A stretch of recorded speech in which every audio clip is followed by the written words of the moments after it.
Alright, welcome back to particle physics and the standard model. This is lecture 29, and last time we saw the fundamental importance of gauge invariance in constructing particle physics theories, correct? Until that point we had taken Lorentz invariance very seriously because we needed causality and locality and these concepts. But now we also want invariance under redundancy in the descriptions of fields such as this, right. Why is it so fundamental is not completely clear. Nevertheless, nature seems to have chosen to put this symmetry in whenever we want to construct a local field theory, and we follow this program and find that it gives rise to amazing results that match with experimental observations, right. So, we saw how to construct a gauge invariant theory for complex scalars and for spinors, right. So, these went under the name of scalar QED and spinor QED, which have real world applications. If you think of this as gauge invariance that comes in electromagnetism, right. It is the same gauge invariance that we saw in Maxwell's equations, but now we are seeing it in a more Lorentz covariant or Lorentz invariant way. Agreed? And in that process we saw the concept of a covariant derivative,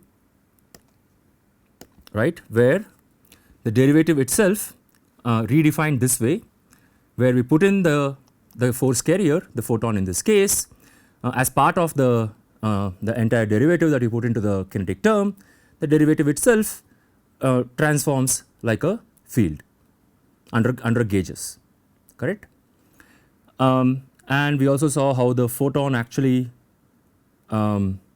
transforms under gauge invariance, and all of this put together gives us a nice complete invariant theory, right. And from that we went on to another level of understanding this whole business, which is that if you wanted a local field theory with local phase invariances, right, under invariance under a refacing of fields, then you can't help having a gauge boson, which is what we call a force carrier, mediator, etc., etc., right. So, this is where we get the concept of there being a force carrier associated with every fundamental force. Okay. Now, let us take this one step further in this lecture, okay, to get closer to the actual standard model, all right. What we have seen thus far as QED, right, corresponded to gauge invariance under an abelian group. What is that group? We saw this in the very first lectures. That is nothing but U1, unitary group of one dimension. This is exactly why we were able to do simple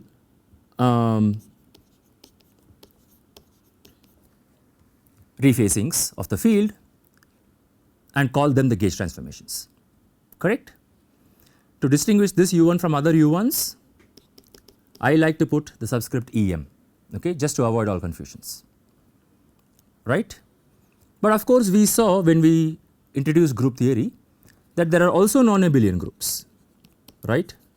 So, it is natural to wonder whether there are field theories that describe interactions in nature that also make use of non-abelian group gauge invariances, okay.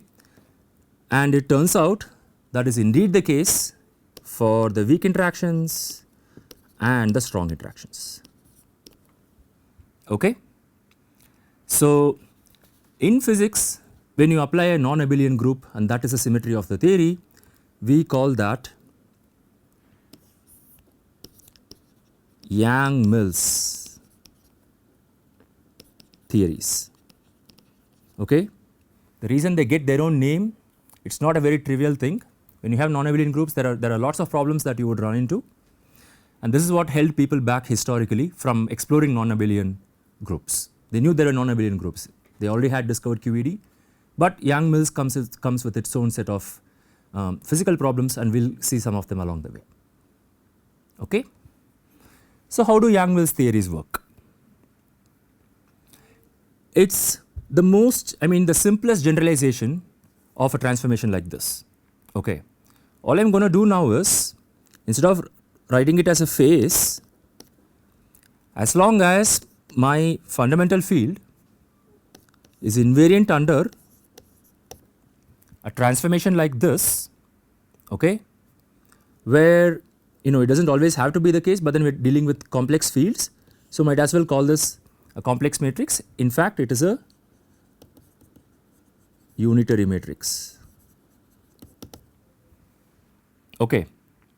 As long as the theory is invariant under this transformation, and if the unitary matrix has more than one dimension, you have a non-abelian theory. Okay, you have a Yang-Mills theory basically. All right. Now, I can characterize a unitary matrix this way. Okay, I can parameterize it this way. I can write it in terms of the generators. Agreed? I am going to call the generators tau A. We saw this, right?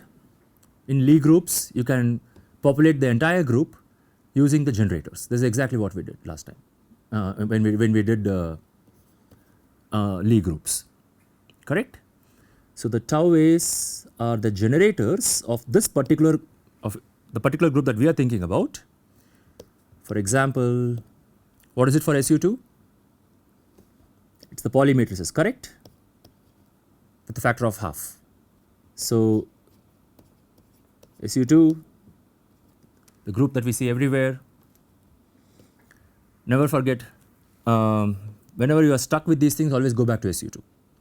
Okay. And what are the alphas? The alphas are just real coefficients. Okay. All the complexity, all the complex numberness is in the I in front. All right. And notice that for every generator I am giving it its own alpha. That is why the label A. Okay. A basically counts the number of generators that we have for the group. Okay. So, of course, you see that if I have a unitary transformation like this, then any inner product that I take, imagine the state that I get out of this, right? Let me write it in a different color. Imagine that the states that I get out of these fields are phi, psi and chi and so on. If I have unitary transformations, then the inner product is preserved. Correct? So preserves, of course this is a complex because it's at the amplitude level, complex inner product. Okay, this is the reason why we think a lot about unitary groups in particular. Okay, in principle you could have any sort of group under which these matrices transform, but for gauge theories we think of unitary groups in particular because we want to preserve the inner product. Okay, excellent. Now we know how the we know there is an algebra for the generators. We already saw this, correct, when we talked about spinors and so on. So we know that there is an algebra for the Pauli matrices. In other words, there is a commutation relation for the Pauli matrices, correct? In general, okay, you can write an algebra for the generators, okay.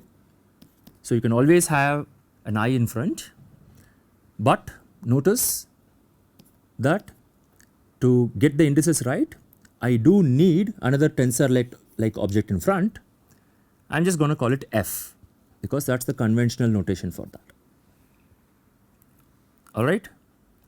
So what is F for, let me write it in red again. For example, for SU2, what is the F here? The FABC is nothing but the Levi-Civita tensor, right?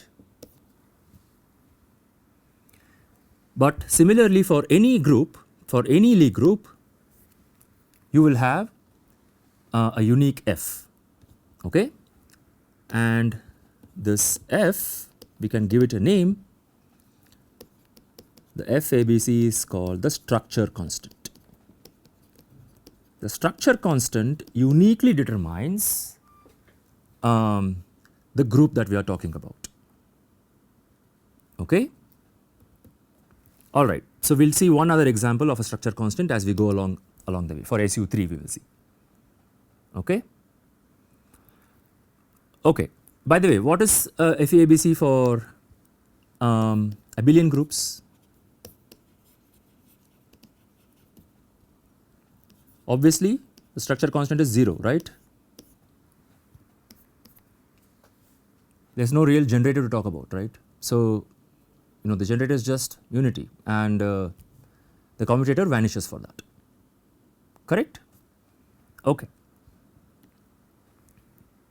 So, we are now ready to construct our first gauge invariant theory under a Yang-Mills gauge, okay.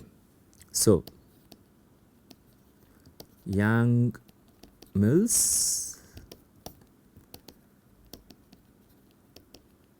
gauge invariant theory. So, what is the first term I would write down? It is the kinetic term, correct? And as before, I am going to use a covariant derivative, okay, and contract the indices correctly.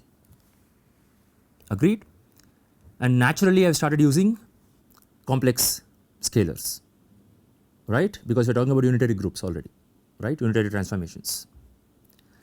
Okay.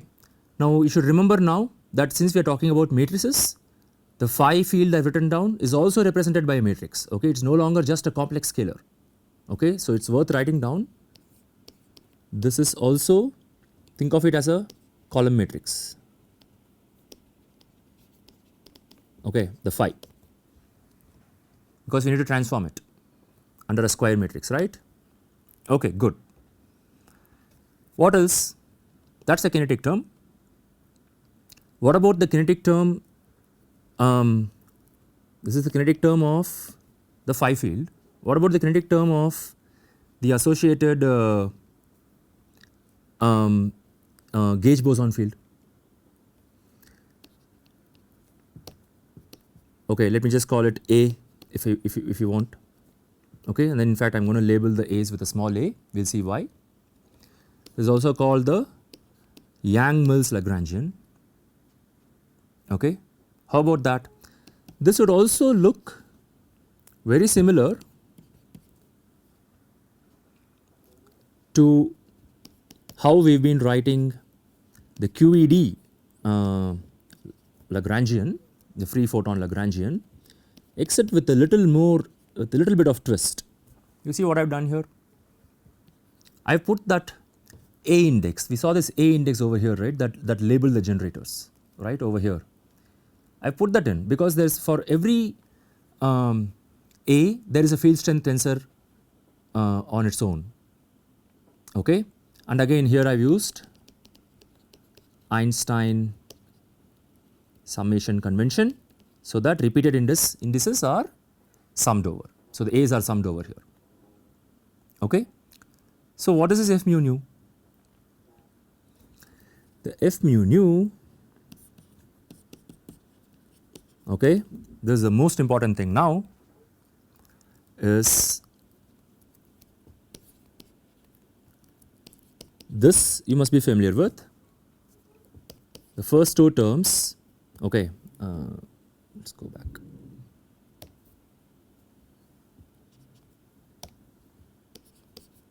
The first two terms you are familiar with, right, from QED, but the most important is this term.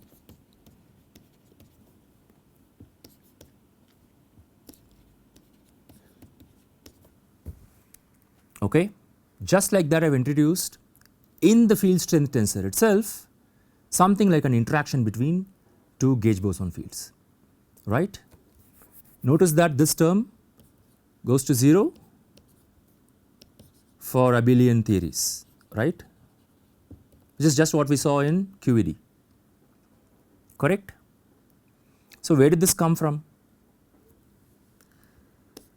That came from constructing the field strength tensor in terms of the covariant derivatives themselves. Okay. And what is F mu nu here? That is just F mu nu A for each of the A's, and then I am multiplying those with the corresponding generators and then summing them over. Again, Einstein summation is being used here. Okay. So, this here is the more fundamental definition of what a field strength tensor is. Okay. Now, go back and convince yourself that for QED, when we wrote down just the first two terms, right, this commutator of the covariant derivatives is exactly what the first two terms were. Okay. So, I have not yet written down the covariant derivative, but it should be obvious at this point, right. The covariant derivative here for non-abelian cases is, it looks exactly the same as before, except I would not just put an A mu, I would also once again contract the indices of the generators. Okay, good. See, when you go do this, right, when you use the covariant derivative, put it into the commutator now, you will end up with this. It is not very easy to see, but go check this. Okay, okay, it is actually kind of easy to see once you know the commutation relation of the generators. Okay, so what is not very easy to see is that this term is gauge invariant. This term, right, it is indeed gauge invariant,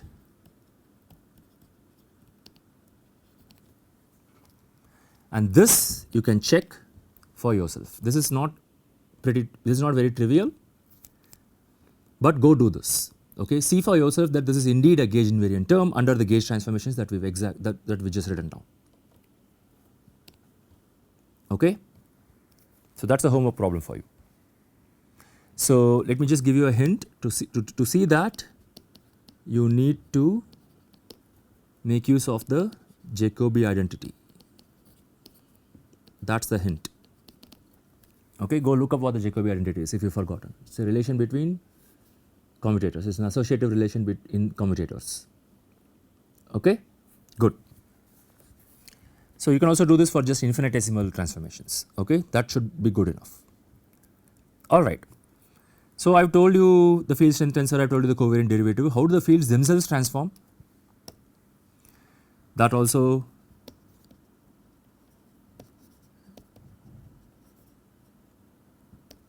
is not hard to see. Okay. Since I have written the covariant derivative, well, do not worry about that. So, we have already written this down in a different form. We just wrote u of x. I am just going to write this in this new parameterization. So, this is how the scalar field in this case transforms. But what about the gauge boson? The gauge boson transforms like this. Okay. Partial mu alpha A of x. If I had stopped here, that would still look like an abelian theory, right? But something more happens in a Yang-Mills theory, and you guessed it, the structure constant enters obviously, and then I have the same alpha but with a different index. and the field. Okay, notice how non-trivial this is, right? So the Lorentz index is carried 2 times by the field and once by the derivative. Earlier we saw it was carried once by the field and once by the derivative, right? But when the second time it appears, it actually picks up the gauge. Alpha is the gauge, right, which helps you to describe the field in a different way. And of course it also comes with the the structure constant, correct? Notice one or two things here. Okay, I've been writing down the index A for the gauge field, right, for the gauge boson, correct? But I've also been writing it down for the generator itself, correct? In other words, what I'm implying here is that the number of gauge bosons in this theory is the number of generators in the theory. You agree? That's the only way I can contract the A's, right? Notice also that this is a simple transformation of the fields under the gauge, whereas this is a much more non-trivial transformation, correct? Said in group theory language, the phi's live in the fundamental representation. Remember fundamental? In group theory language, the matrix, when you represent the group, the matrix group by the matrices themselves, that's a fundamental representation, right? That's, I mean, it's so fundamental we don't even think about it, right? It's exactly what this is. We put in the matrix itself, and of course the phi's also live in the fundamental representation because they are the ones that are undergoing the transformation. So they are the group elements also. So you have an n cross 1 column matrix. That's how you represent it. But notice that this cannot be the fundamental representation. That's not what we are doing here, right? We are not hitting it with an AU. We are not hitting it with a unitary matrix, a U, right? And also the A's live, there are not just one A fields, there are n number of A fields where n is the number of generators, right?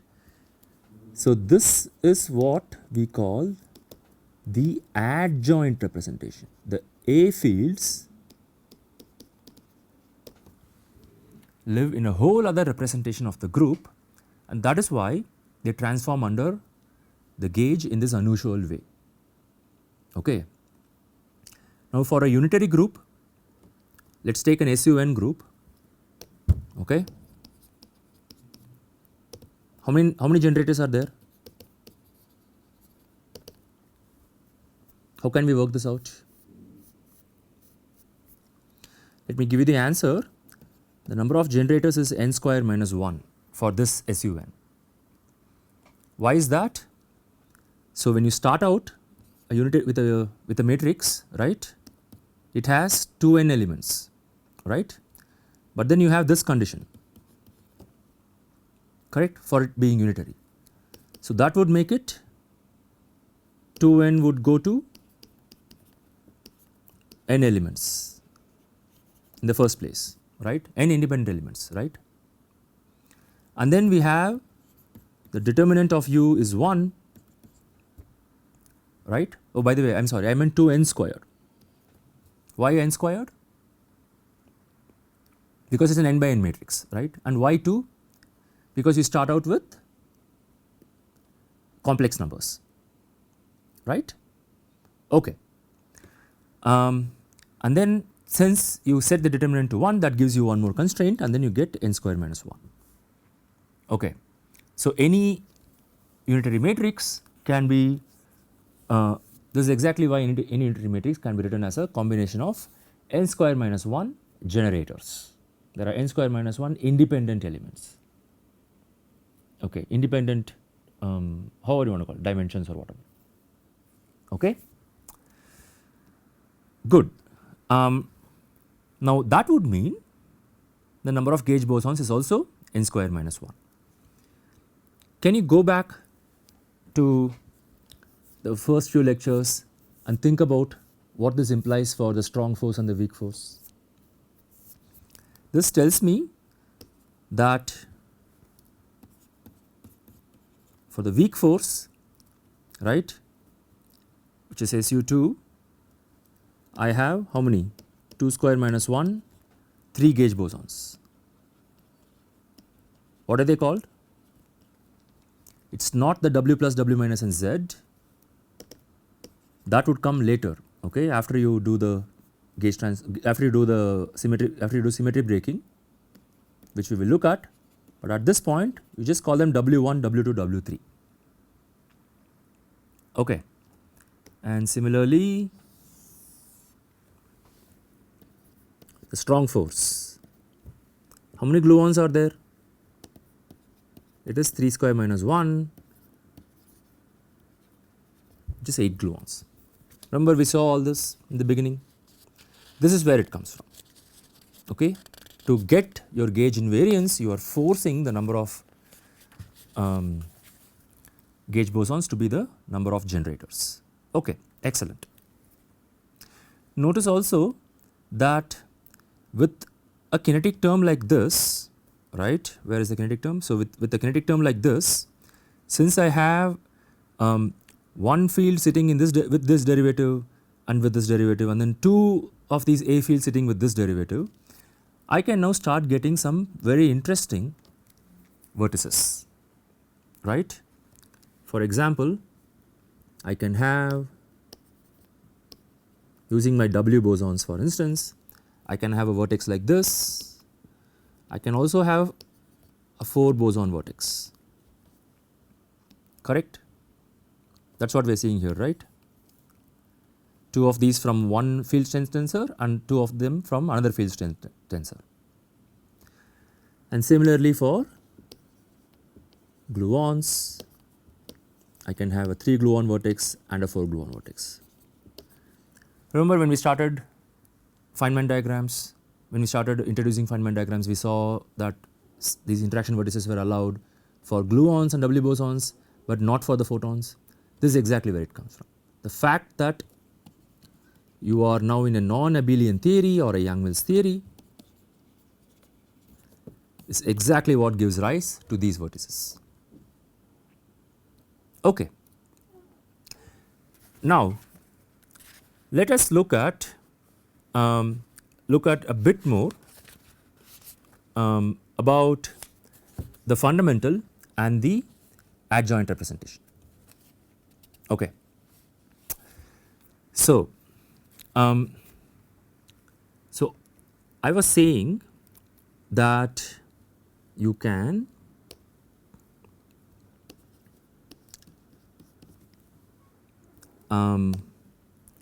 take an SUN, right, which is a set of n by n Hermitian matrices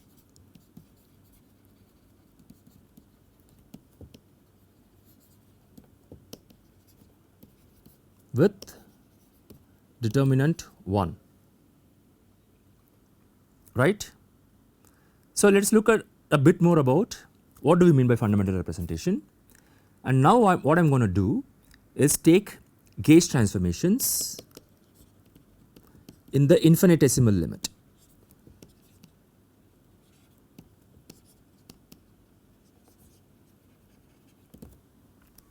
Okay. So, instead of taking the entire U, I am just going to keep terms up to linear order. So, I am going to make use of this, but only up to linear order. Okay. So, what happens then? Let me label the fields I have in my theory with I. Okay. The fields that transform under the SUN. Okay. So, let me write that down right away. Here I runs from 1 to n. So, we are in a sense rotating among these fields, but not real rotation in an SUN space. Okay. So, the infinitesimal transformation should go like this, where I am now changing notation a bit. I'm going to call the generator a generator in the fundamental representation. Okay. See, all I have done now is taken this transformation, written it in linear order, and now I put in these indices. Okay, so here's the transformation, right? So the phi is composed of phi 1, phi 2 up to phi n, right? This capital phi. That's just what I've written down, but up to linear order. Okay? And I can now write down the transformation of the complex conjugate field, and I am going to write it in a slightly different way. As you would imagine, I still get a minus I alpha, okay, and if I literally write this, I can put a star here, right, and an A, and it's still an ij phi j star. Okay, but I'm going to rewrite this now. Okay, this is what I'm going to write as phi I star, again a plus I alpha A. I'm going to call this object a generator for the anti-fundamental representation. Okay, what I am implying here is that I have forced the complex conjugate fields to be in yet another representation that I call an anti-fundamental representation. Okay, so they are living in a whole other representation which is closely related obviously to the fundamental representation. Okay, so what have I made use of here? I can write this because I have made use of the relation this. Okay. Okay, so that should be obvious, right? Not only that, I've also made use of the generators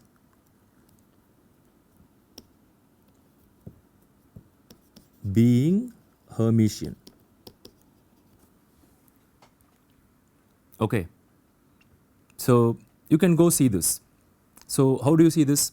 You see this because the term that I should have written here is not exactly this. Because these are matrices, I should have put the phi j here. Do you agree? In that case, how would the contraction go? It's not a ji, it's not an ij, it is a ji here. Then both these facts would come together and give me this. Okay, so the point I am trying to show here is that even the generators, they carry information about whether you are in the fundamental representation or not. That is, generators themselves are determined by the representation. So you can see where I am going with this here. I am going to wrap up with this concept. If you have the adjoint representation, then they would correspond to their own generators. Okay, the fundamental representation has its own set of generators, anti-fundamental has its own set, but thankfully there is a relation at least between the anti-fundamental and fundamental, and the adjoint representation will come with its own set of generators, and we will see how that concept becomes important in the next lecture. Okay, alright, I will see you then. Thank you.